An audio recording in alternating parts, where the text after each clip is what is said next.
What's good, late night? It's your girl, Adri V, and yes, indeed, we are back to discuss the situation at hand that we have, which is, again, the Jena Six.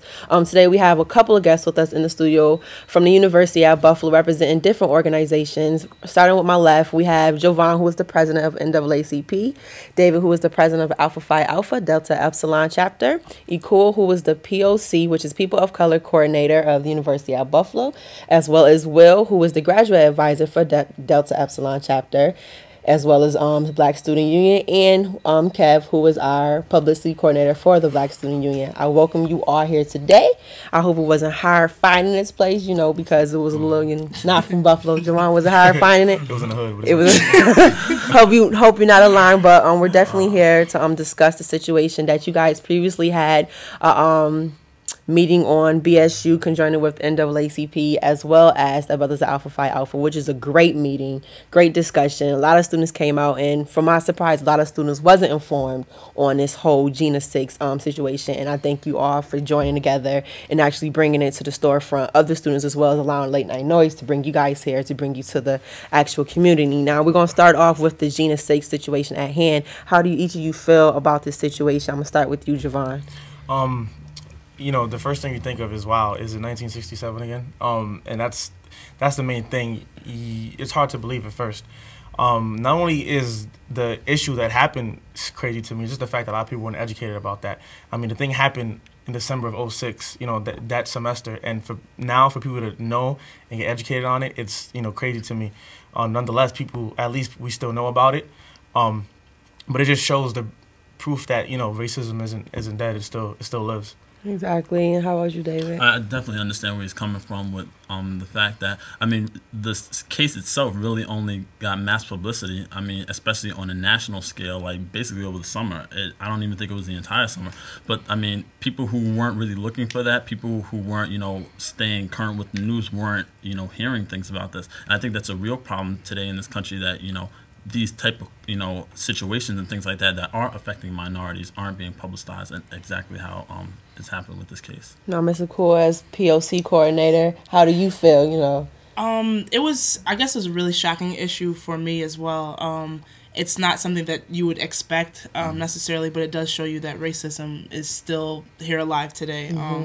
Especially as students, I think that, you know, it's really important for us to get these ideas out, because, you know, we need to stay on top of what's going out in the world, and just bringing it to the University at Buffalo and bringing it to a club forum allowed us to really express, you know, what was going on, so that people could be informed and take action if necessary.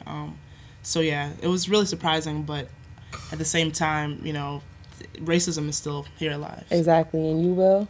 At first, I would have to say I was probably one, alarmed, and then scared, because it's kind of you still think that you can walk the streets and be safe, and that, you know, we're told that things are equal, and we go through elementary school, and, you know, we are told that we're all friends here and things of that nature. And to have a wake-up call that's so alarming and so destructive to young black men in general, it's pretty scary.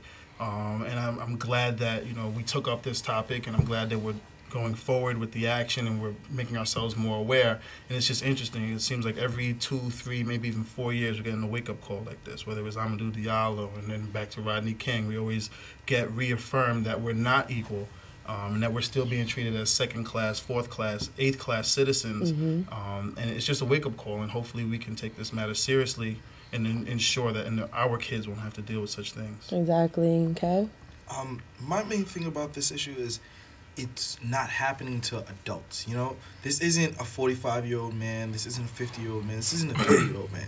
These are kids in high school, you know? A lot of us have brothers, sisters that are still in high school, going through high school. We're not that far removed from their ages, you know? A lot of these kids are 16, 17, 18 years of age. So it's really us, you know?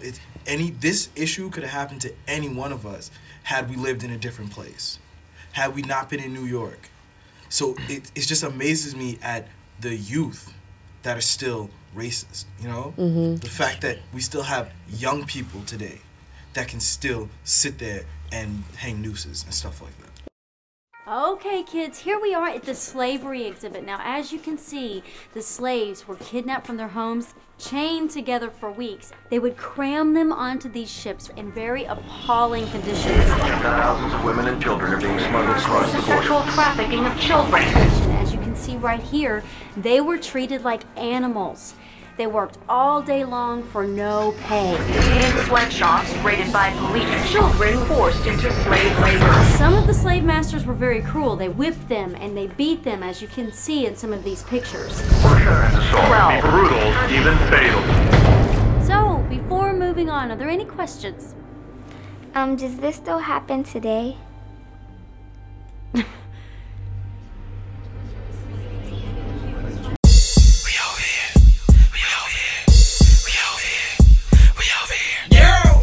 I know Buffalo itself is said to be like one of the most racist places, where we're so segregated to the west side. We got to South Buffalo, North Buffalo, and the east side, which is predominantly black, and understand like the whole thing of saying racism is still here. But also how these young men were trialed on being as adults and just being hit with like so much. Like, how do you feel that the judiciary system was fair, or did they take action in the way that it should? I'm starting with you, Kev. I feel like the judiciary system in Jena was completely racist. I feel like the attorney that was prosecuting them made it clear and cut in his head that I'm going to get these guys for disrupting my community. He said it in a conference that he held with the school, that if you guys don't stop making trouble, I can write your life away.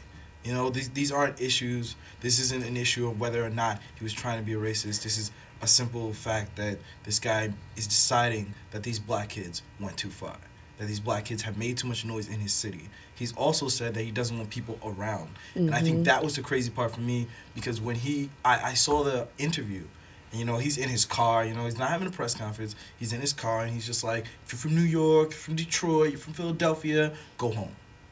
This is not your town. And this is our country, you know what I mean? So anything, especially something like this, we should all be able to respond to.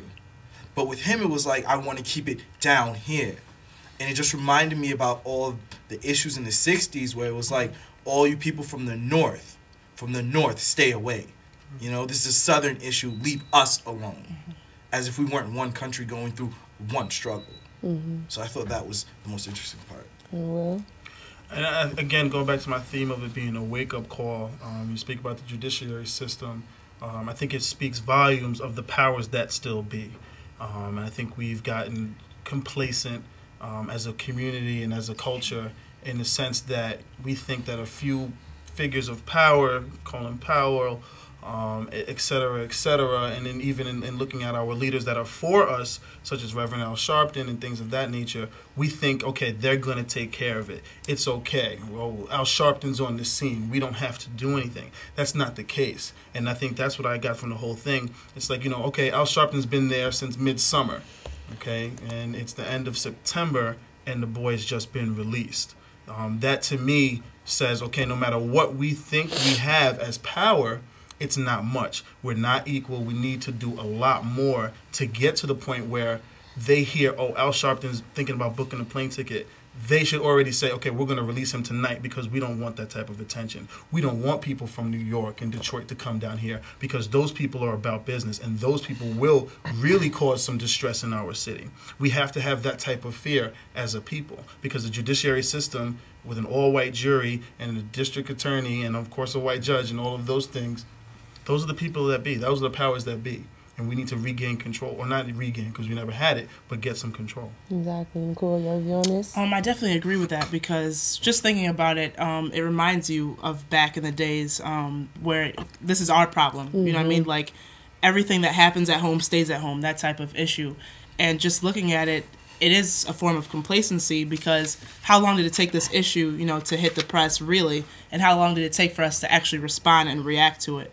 I know, you know, at the University at Buffalo, we're trying to come up with different ways through our clubs, through our People of Color clubs, to just inform everyone. You know what I mean? Like, we talk about a lot of things a lot of the time, and we don't try to take action. Exactly. And, I mean, this issue and many other issues, like Will was saying, is a wake-up call. And, you know, how many wake-up calls is it going to take for us to regain or gain some type of control to, you know, take action? So I think that's a really huge issue, is complacency, where complacent. We're fine. As long as, you know, my life is okay, I'm fine. I don't need to do anything about it. So I think that's a number one thing that we're trying to do, you know, just bring the issues to everyone.